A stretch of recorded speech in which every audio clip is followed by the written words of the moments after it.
তেলের মধ্যে আদা রসুন কাঁচা লঙ্কা বাটা দিয়ে দেবে। দিয়ে দেওয়ার পর এখানে আছে পেঁয়াজ আর টমেটো বাটা, পেঁয়াজ, এখানে আছে চিংড়ি মাছ,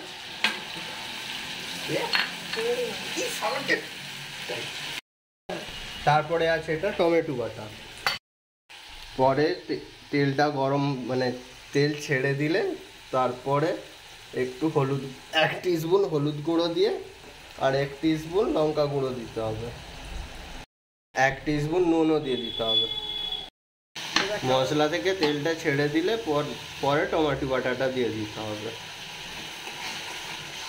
কিছুক্ষণ নাড়াচাড়া করার পর তারপরে চিংড়ি মাছটা দিয়ে দিতে হবে। এখানে আমি 300 গ্রামের মতো চিংড়ি মাছ নিয়েছি, ছাল ছাড়ানো অবস্থায়। চিংড়ি মাছটা দেওয়ার পর 1 টিস্পুন চিনির দানা দিয়ে দিতে হবে।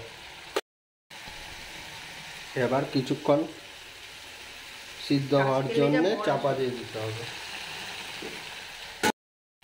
তারপরে যখন চিংড়ি মাছ থেকে তেল ছেড়ে দিবে তো গ্যাসটা অফ করে তখন নামিয়ে নেবে। এবার গরম গরম সার্ভ করুন প্লেটে। তো কি চিংড়ি মাছের কারি। মাছটা একটু কেটে দেওয়া হবে।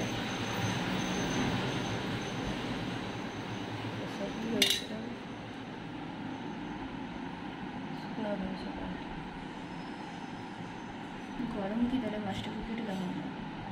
এটা মাছকে কেটে দেওয়া হবে না, সেটা ছোটো চাওয়াই দিয়েছে।